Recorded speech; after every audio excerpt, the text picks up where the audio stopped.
Hello there, ladies and gentlemen, and welcome to another episode of CookieCast. Today on CookieCast, it's the Laces Out podcast. And we've got not one, but two guests. How about that? That's right, two guests, which increases the chance of beating the co-host in the predictions twofold. I'm pretty sure that's how it works, but I'm not good at maths. If you are watching us on YouTube, you can see us, and you can see us pointing ever so slightly at the subscribe button. If you're only listening, or wherever you are getting your podcasts, you can also click the subscribe button, and it really does mean a lot to us, and ultimately the channel. So here we go. This is CookieCast, Laces Out.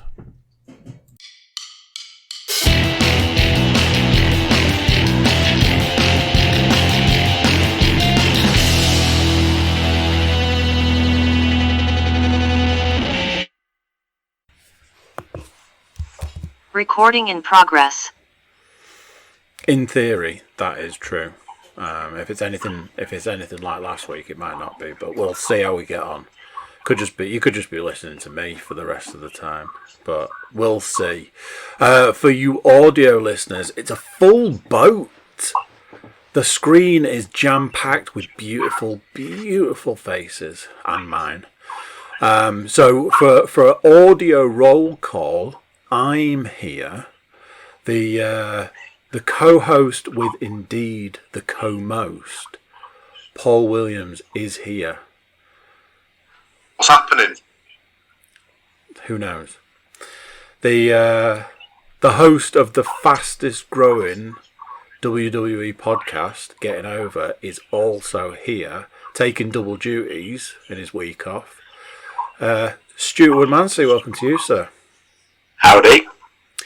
And some people call him the biggest, friendliest giant in town. Some people call him the fantasy sniper. I don't know who these people are, but they're all right. It is indeed the JFG.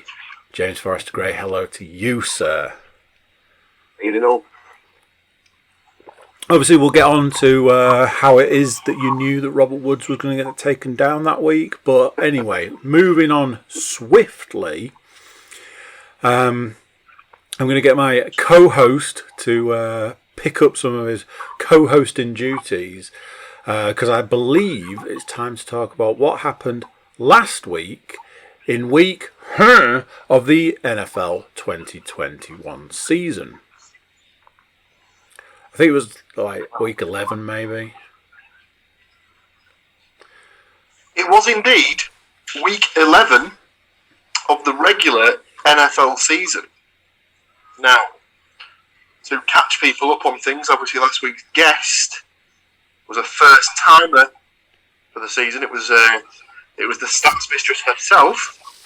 So she furnished us with her season-long picks of Green Bay versus the Baltimore Ravens as the Super Bowl, with the Packers going over and Aaron Rodgers getting the MVP, and her season-long MVP pick of Thomas Brady.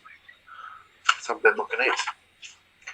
But how did she get on in the Week 11 game selections? That is the question. 15 games, as seems to be the want of this current run.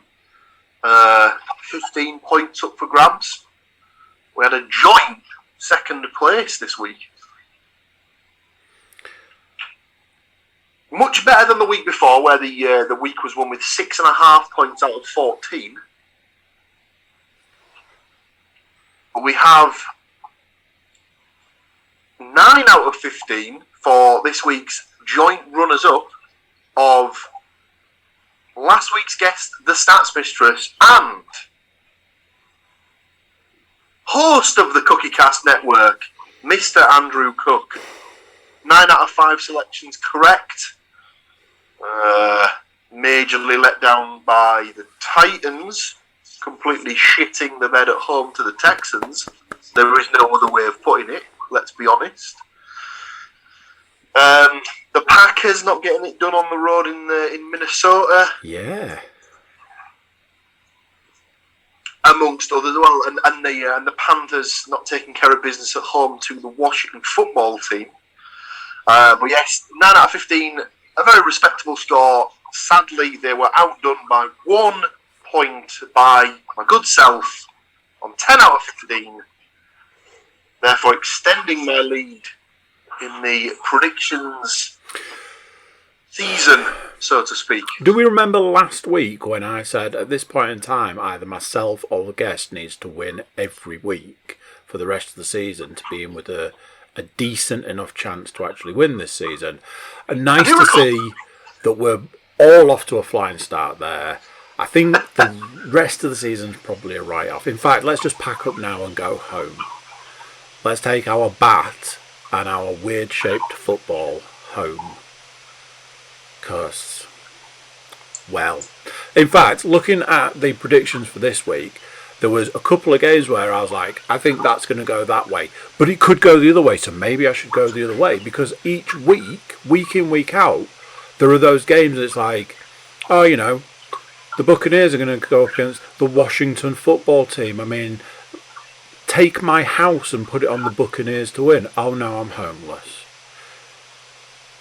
By the way, if anybody's got a sofa I can sleep on, it's just for a short amount of time. Just while I get myself back on my feet. Any refrigerator boxes would be greatly appreciated. Well, it's nice and warm this time of year anyway, so you don't need anything with like heating or anything like that. It's absolutely fine.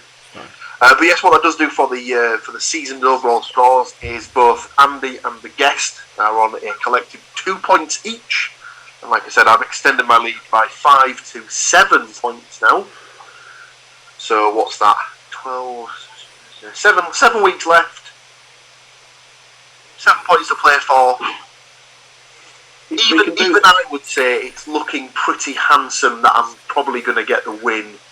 But and nobody's suspicious by the fact that I turned up this week with 2 guests. every week I'm going to turn up with more guests. Something that's long been overlooked, Andy, and I think we maybe need some sort of judge's inquiry into this, is the fact that the process for, pulling back the curtain slightly, is that we send our picks to Paul. How much crossing and out? Then how much crossing out is another credit?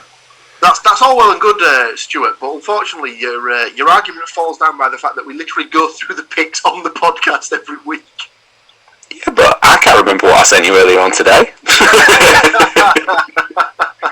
Brilliant. So, falls down because he can't be asked to look at his phone is the argument that Stu gives. The rest of the podcast world. That is a valid argument. As guests, do we get a cumulative score for this one? Yes, absolutely. So, this was discussed in previous years, James. So, how we do it, I've no idea, because it could end up being out of a maximum of 15, you two score 30 or whatever, or maybe something like that. And win the week. Sounds wonderful. Yeah, which I'm struggling to compete with for some bizarre reason. It's weird. But yeah, if we still lose on that, then. But I'd like to point out at this point in the season, if myself and the guest joined forces, we'd still be losing. Yeah, I think what I was trying to say earlier is that, Andy, if you send yours to Paul will just pick the same and then just cuss to the end, surely. Paul's like, Andy's got some good picks here. I'll tell you something, a little peek behind the curtain, so to speak. What I do is I send out the predictions each week, or I send out the games each week. I specifically make my own picks before I look at anyone's responses and put them in the book.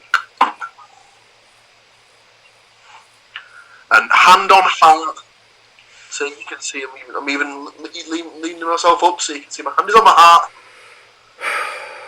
Surrounded by obviously, a lot of tissue and mainly fat and probably clogged arteries and stuff like that.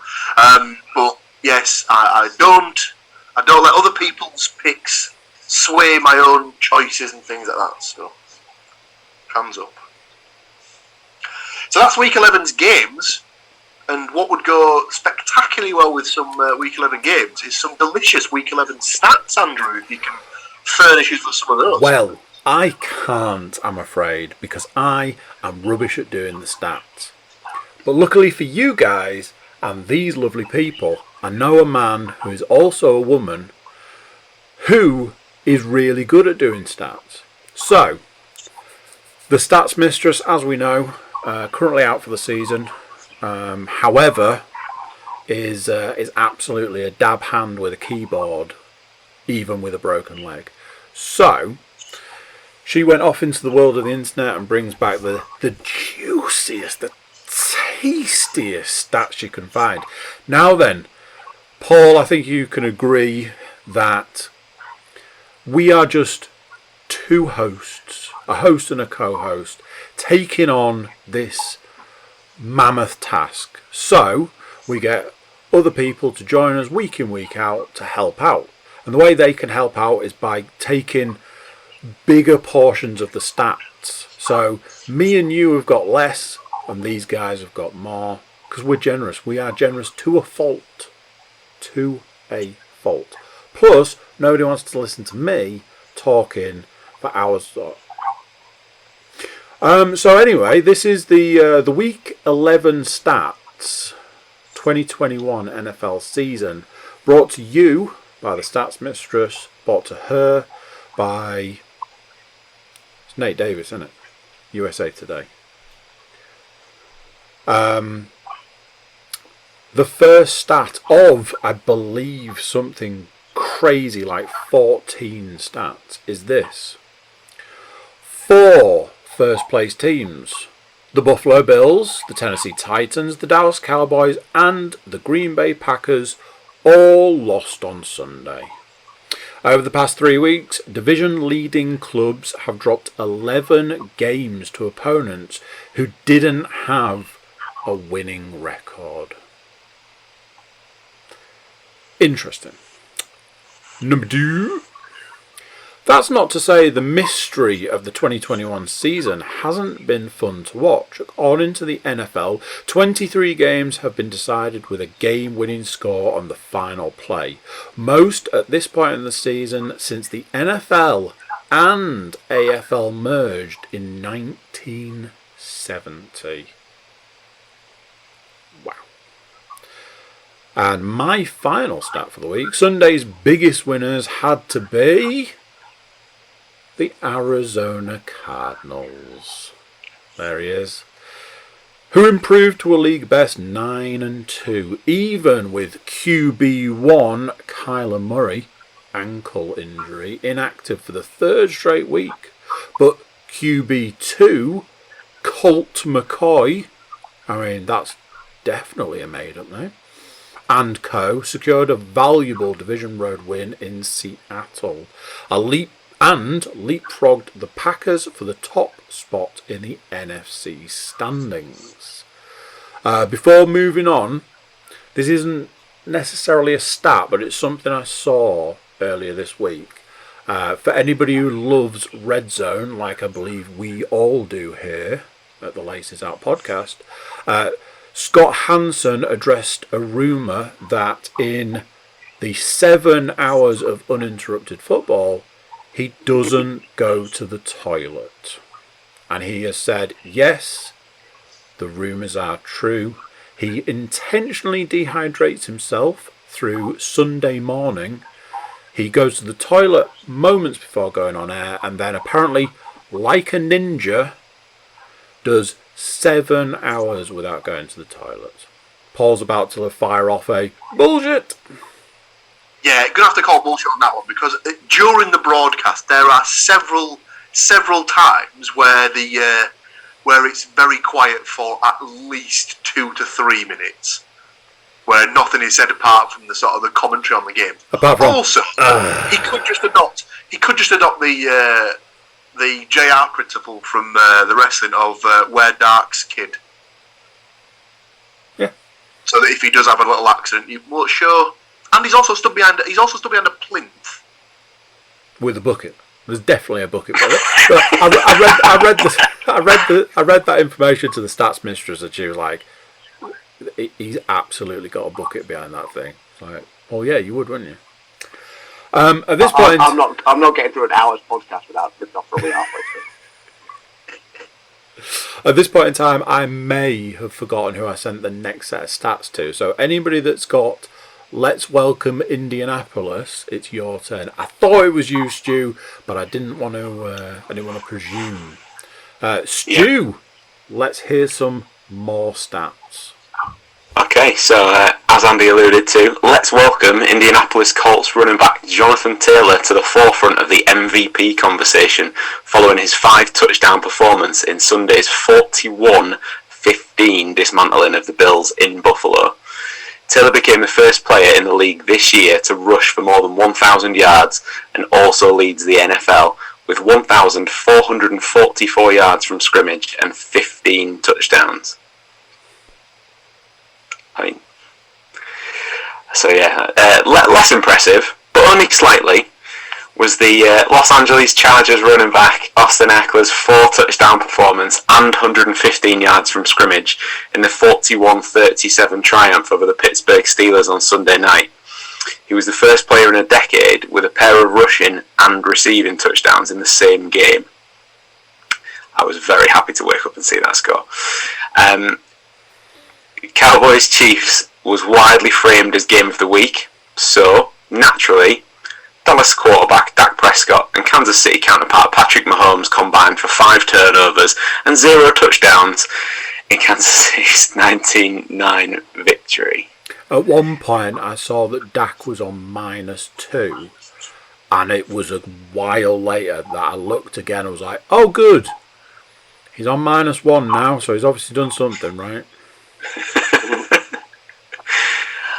But look who's back on top of the AFC East.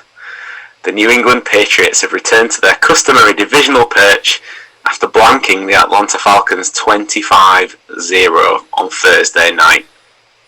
That was a bit of a shock result for me. I looked at that and thought, because the team I was playing against last week had 2 Falcons players, including the quarterback, and I was like, well, I'm going to be behind already going into the weekend. I think there was 4 points on the board collectively from 2 players after that. I was like, that'll do. So yes, that's me. James, I believe you are up next. I think so. So, the poor old Falcons, to follow on from what Stu's saying there, they haven't scored a touchdown since week 9. And on top of that, they've been outscored a spectacular 68-3 in the past 2 weeks. Not only that, to compound the misery, they failed to reach the end zone in successive games for the first time in 34 years. They also hadn't been shut out at home since 1988, prior to Thursday. I think we can categorically say that was not a good outing for the Falcons. Also, not quite at the same level, but for a bit of a bad week, or a bad couple of weeks, the Bills have uncharacteristically had 9 turnovers in their last 3 games. So, yeah, the Josh Allen experience, is that coming off the rails, or are we just having a little bit of a blip there? We shall see. Okay, so the Eagles and the Saints are part of an NFC scrum of 5 teams, each sitting on 5 wins, all vying for the conference final 2 wildcard spots. So that's going to be lots to play for in those coming weeks, isn't it? Lots of fantasy goodness, I would imagine.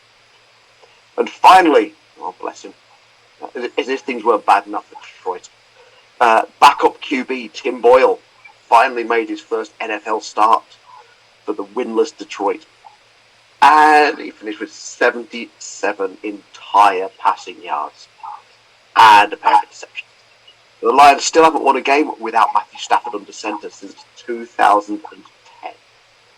Now, to be fair, I've heard a little fact about Tim Boyle I'd like to throw at the end here, that whilst not a particularly talented QB on the field, is apparently absolutely amazing at analysing film for like the actual QB. So he's like a really useful guy to have floating around the locker room, just not really on the field. Oh dear.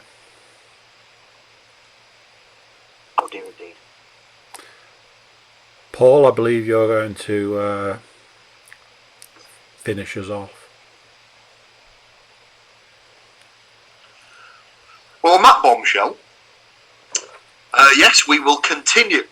I just caught a glimpse of Stu there at the corner of my eye, and that was enough to put me off my my train of thought. Anyway, so Titans quarterback Ryan Tannehill was picked off a career high 4 times by the Houston Texans. He'd never thrown more than 2 interceptions in a game since joining Tennessee in 2019. That is 37 starts. If this is quarterback Russell Wilson's last season in Seattle, it won't be a happy ending.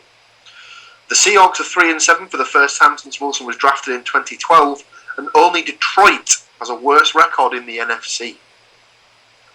And finally, it's Thanksgiving week. So take a moment to give thanks. Unless you're the Bears, Lions, Raiders, Cowboys, Saints or Bills. All lost on Sunday. All have to turn around and play on Turkey Day. At least they don't have much time to dwell on the loss. Turkey Day. Really? It's a great day. I think 2 days of extra feasts between November and end of December. I'm Exactly. alright with that in principle.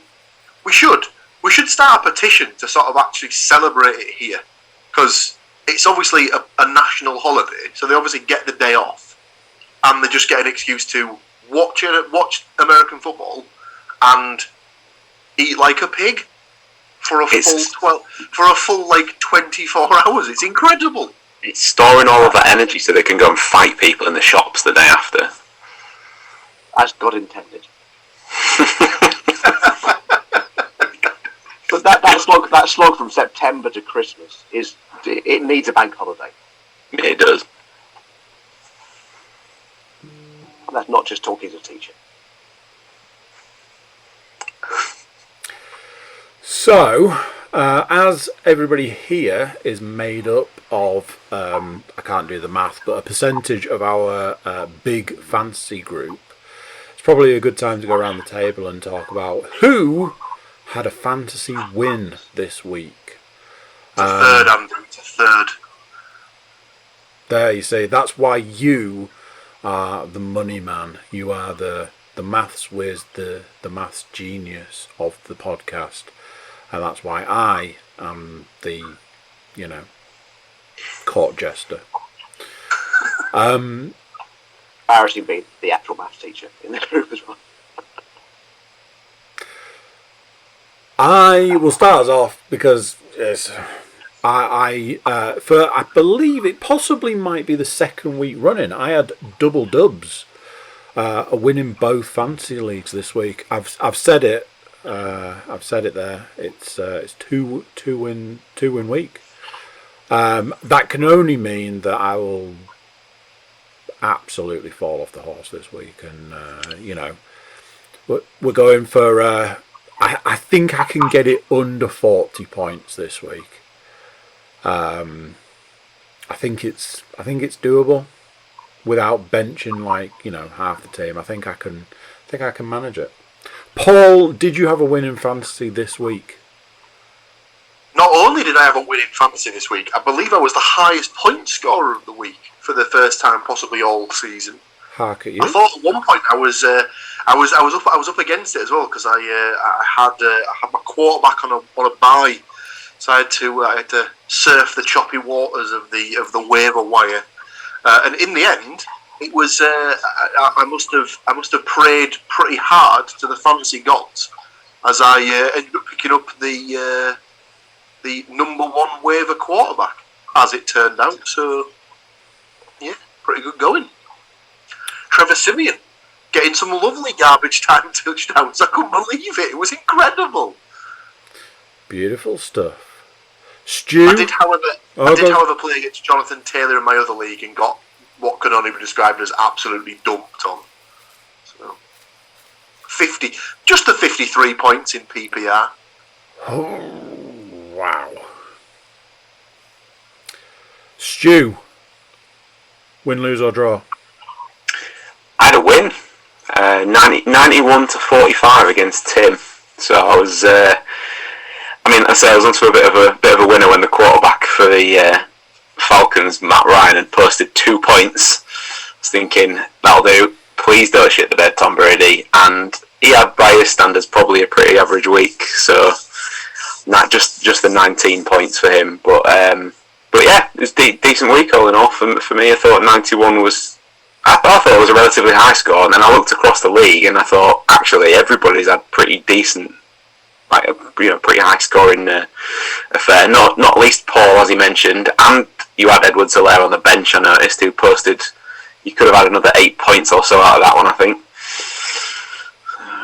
And he was just back off injured reserve. He's just easing back in. You don't get a player straight back off the injury report and put him straight back in at centre half, do you? You've got to ease people back in.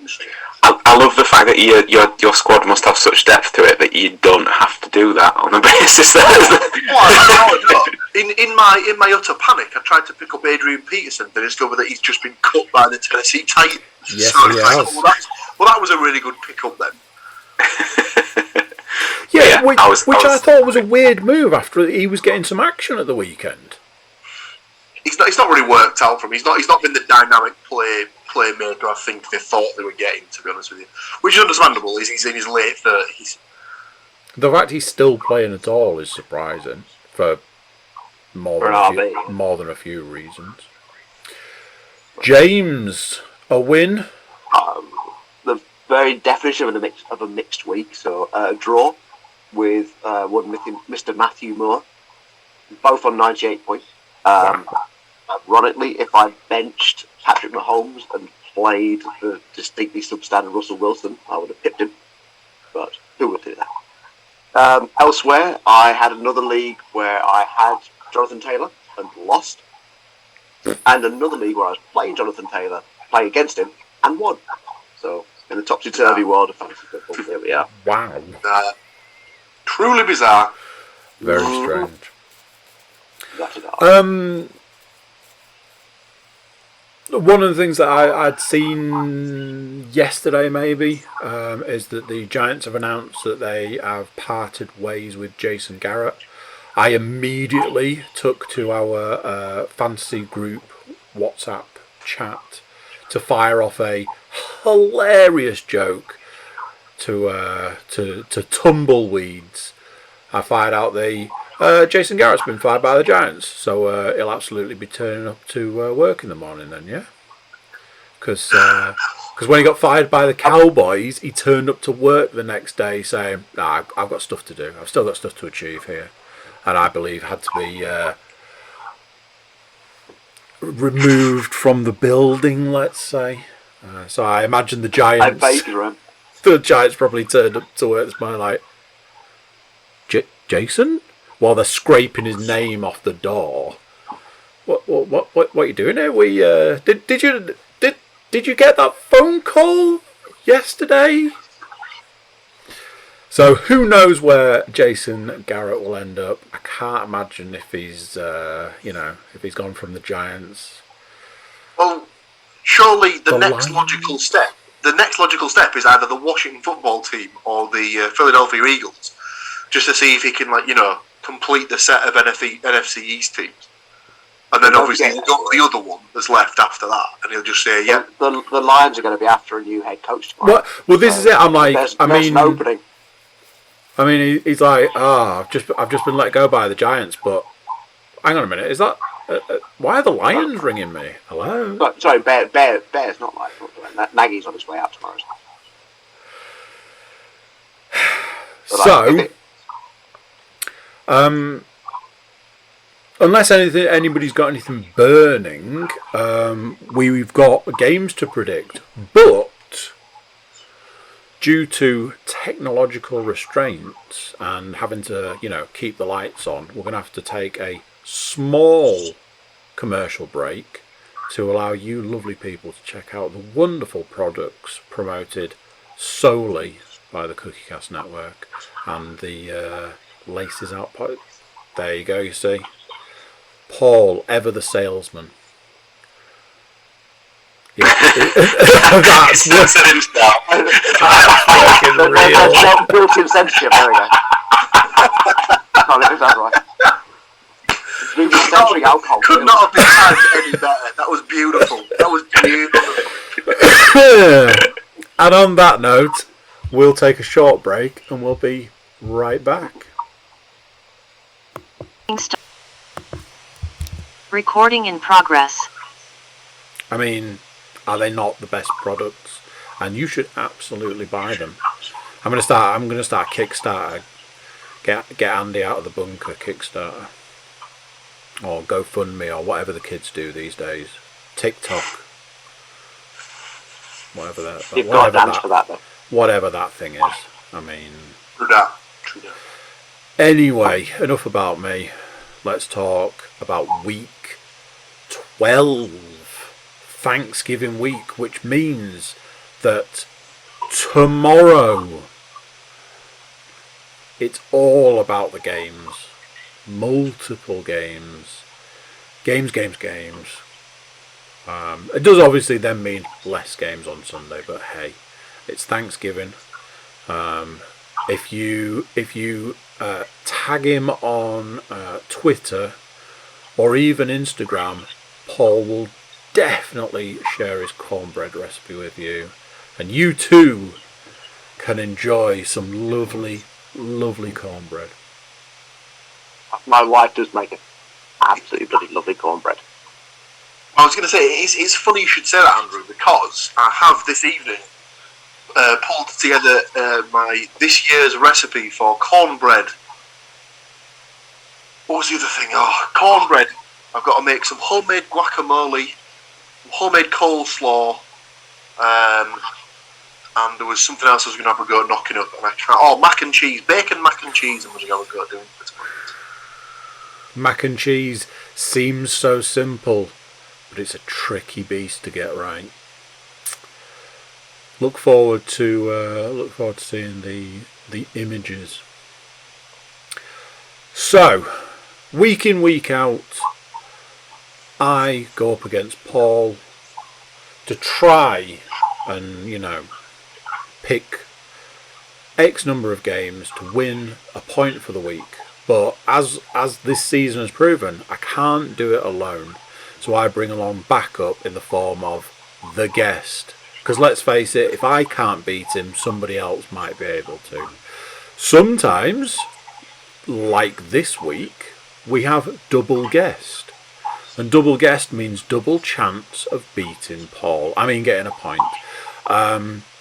So, what we like to do is we like to send our predictions in, and Paul puts them in the jolly book. And then we take the time out to discuss. Now, I know I sent my predictions, and I imagine Paul can probably manage to put his own predictions in the book. I'm seeing a lot right there. It looks like 4 completed columns. So, Paul, it's time to name and shame. So, if anything super strange stands out, like James is like, I don't think the Cardinals are getting it done this week, then I'm very confident they won't win this week. see right there. Yeah, this is the thing. He's neither put the Cardinals down to lose nor win this week. Now the eagle-eyed amongst you might be able to work that out, and it is not because he's gone for the tie. And that'd be a hell of a prediction. In fact, I would say double points if you can make that prediction, surely. Yeah. Score draw on the polls. Double points. If that was a thing that we were taking double points for ties, there's definitely 2 games this week where that would be an option that I'd be throwing. However, we'll get to those later on. So, week 12, as discussed in the earlier part of the podcast, it is Thanksgiving week, which means we have 3 games on the Thursday as opposed to just the 1. We have Bears at Lions in the traditional opener slot for Thanksgiving. The Raiders at the Cowboys in the second slot. And the rotating third game is the Bills at the Saints.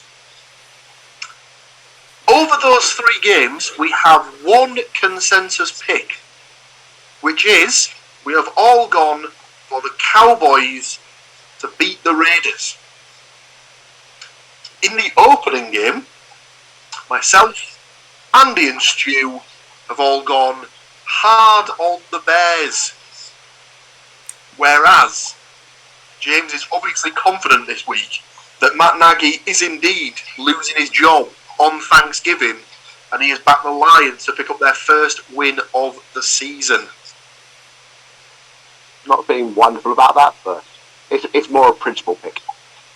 Surprise, surprise, that will be one of my games of the week that I'd be picking draw, as both these teams are, let's put it lightly, utter dog shit.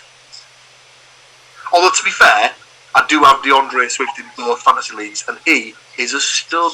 So, lots of rushing yards for DeAndre Swift, please, and we'll all be happy for these. In the late game, the Bills at the Saints. Both myself, Andy, and Stu again have gone for the Bills to bounce back and get back on the horse, whereas James again is out on his own on Saints Island. So he's gone for the home teams.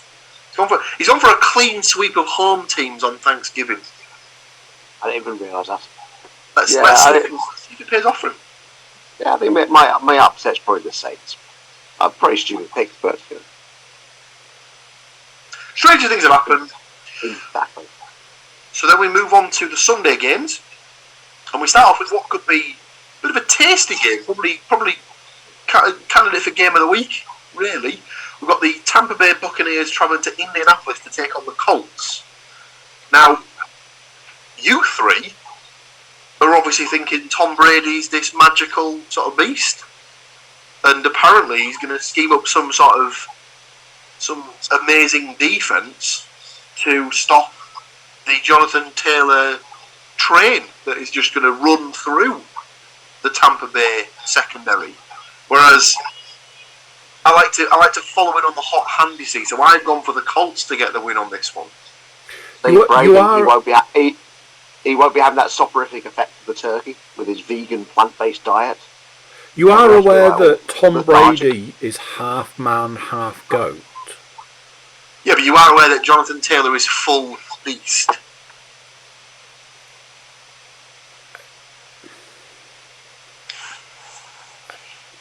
Football will happen. It will be fun. I don't know how to deal with this information. It's that thing where, no matter what the outcome, football and the public will be the winner. Next up, we have another game that you could just basically fire into the sun and no one would be any the wiser. It's the hapless New York Jets with Mr. Flaccid at quarterback going up against the Houston Texans. Mr. Flaccid has got COVID. Hey? He's on the COVID list. It is Zach Wilson to start. I take it back. What a game. This will be one for the purists. The rookie watchers amongst us.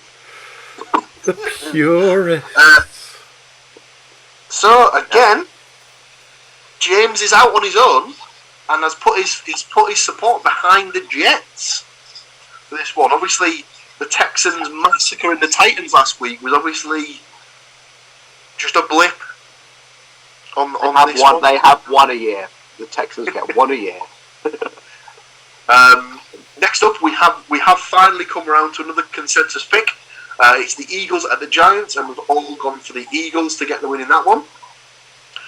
Same again for the next game. Actually, we've actually all backed the Panthers to get the win in Miami against the Dolphins. Next up, another game that should be very, very good. Actually, we've got the Titans travelling to New England to take on the Patriots. Now, myself, Stu, and James have gone with the Patriots to keep up this strong winning run they're on at the minute. Obviously, as we discussed, they're in first position in the AFC East and probably looking like they're going to continue that until they play the Bills again, maybe. Whereas Andy has gone for the Titans to bounce back in this game. Interesting. Absolutely. Next up, it's the Steelers travelling to Cincinnati to take on the Bengals, and we've all gone for the Bengals in this one, which I thought was a bit surprising given our given how the Steelers performed in the sort of the second half, at least on Sunday night against the Chargers. Obviously, Bengals at home. Jamar Chase probably going to get a boat full of yards and things like that. Next up, we have the Falcons at the Jags. Again, myself, Andy, and Stu have all picked the Falcons to bounce back after last week's blip, whereas James just loves an underdog. He just loves pulling for the little guy here because he's backed the Jags to get another win for the season. Next up, it's another consensus pick. We've all gone for the Chargers to put a hurting on the Broncos. Getting down there, Stu Rivers down there, just throwing his support behind the Los Angeles Chargers. There, lovely. You love to see it. Next up, it's our first 50-50 shot of the week. Sorry, we have the Los Angeles Rams travelling to Green Bay to take on the Packers. Tasty game. You say 50-50 shot. I'm not surprised really, because that surely is just a coin flip for who you're picking. That. Yeah, I suppose so. But the Packers in Lambeau, I'd very rarely be picking against them personally. But that's just me. Obviously, me and Andy feel the same way. We've both gone for the Packers, whereas the two guests this week, Stu and James, have both gone for the Rams. I understand the pick, obviously fresh off the bye, whereas Green Bay had that loss last week. We'll see what happens. For the record, I'd prefer the Rams to lose. I mean, that kind of speaks for itself, really, doesn't it, with the shirt that he's currently wearing, obviously. Exactly. Last three games, we have the Vikings travelling to Santa Clara to take on the 49ers. Three of us are backing the Vikings in this one. That is myself, Andy, and James. Whereas Stu has gone for the 49ers to get the win. Ooh. We move into the tasty primetime games. We've got another inter-conference rivalry game. We've got the Browns taking on the used-to-be Browns in Baltimore. Now, obviously, I've adopted the Browns as my team. Therefore, I'm backing them to get the win against a team that shouldn't even be there. It would just be the Cleveland Browns versus nobody, technically, let's be honest. Whereas all the other three, I've backed the Ravens to bounce back from the surprise loss that they had this weekend. No, they didn't lose, did they? They beat the Bears. And I think I just had it in my head that they'd lost against the Bears, but they actually did beat them. It wasn't an amazing performance. Is Lamar Jackson scheduled to play, or is he still not He well? was training today, but I think he just did the walkthrough, but it's a Wednesday one, so that doesn't mean too much. Yeah. I'd expect him to play less. They said he was out with illness, and then immediately was like, it's not COVID related, it's just sickness. I think he's generally got like some like IBS or something in that category. He's had quite a few stomachache sort of things. It's been mentioned before, like I think someone mentioned that he might have Crohn's or something like that, or something similar to that, because obviously it does seem as though it's happened on a couple of occasions where they've had to pull him from the game because he needed to go to the toilet and things like that. So it could be something related to that. It could be a little bit of IBS, like you said. It could just be that he was having stomach cramps and just couldn't get over it well enough to feel like he could perform. It's just one of those things. I think it's just, we've all had those days where we're feeling ropey and like the last thing you want to do is get out of bed and move around and stuff like that. At least they'll all have a team full of people trying to squish you into the ground. Exactly. If you then tag onto that the fact that you've got to look up and you see Myles Garrett charging at you. Yeah, I think I'll just stay in bed. It's all right. No, nobody wants to Lineker on the field today. Exactly. No one wants that. No one wants to have to scooch along the floor like a dog just to cleanse themselves down. Let's just put it that way. If no one has any clue what we're talking about, I would say Google it, but maybe not. And definitely not if you're at work. It's not too graphic, but he is wearing white shorts, which is unfortunate. Yeah, it's not. it wasn't great for him. Let's put it that way. But he's never shied away from it. He's covered it on. He's covered it himself on several occasions. So good on you, Mr. Joseph.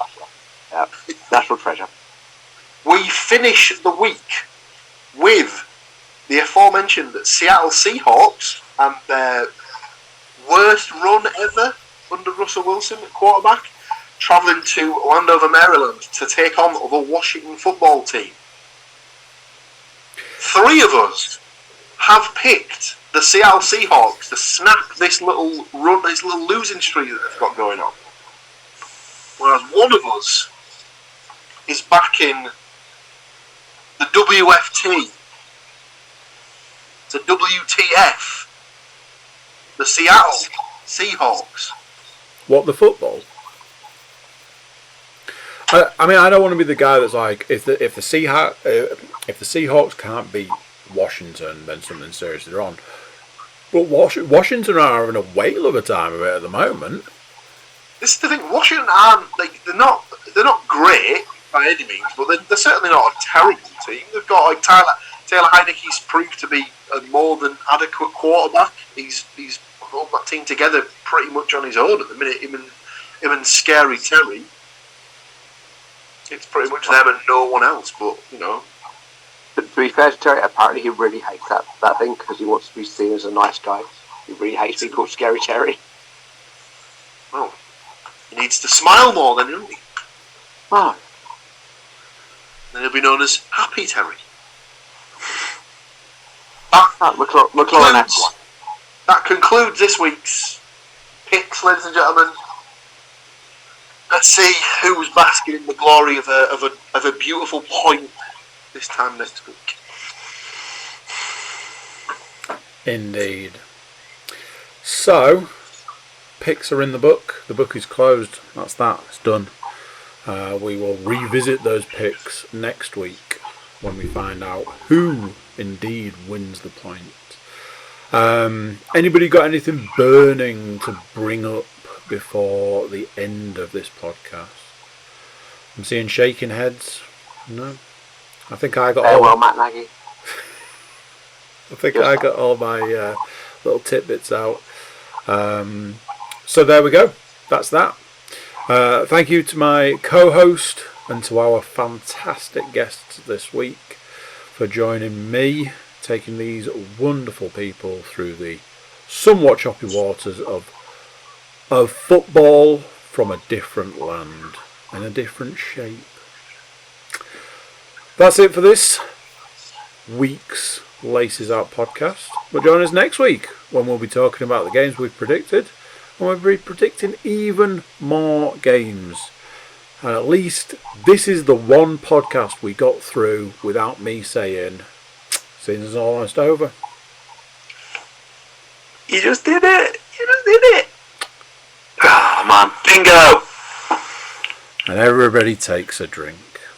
Right, gentlemen, thank you very much for joining me, and I will catch you guys later. Bye. So there we go. What do you think to that? Another one done. Another week of the season gone. Another week of the season to come. And Thanksgiving. So take a moment and think about what it is you're thankful for, and then think about why it's the CookieCast podcast. Wherever you're checking us out, audio, video, medium, you can subscribe, like, share and comment, and that's an awesome thing to do. You can also check out our website, thecookiecast.com, and we've got functions over there so you can get in touch with us, so do feel free to use them. Right, that's it for this one. Catch you next time. I'll see you later. Bye.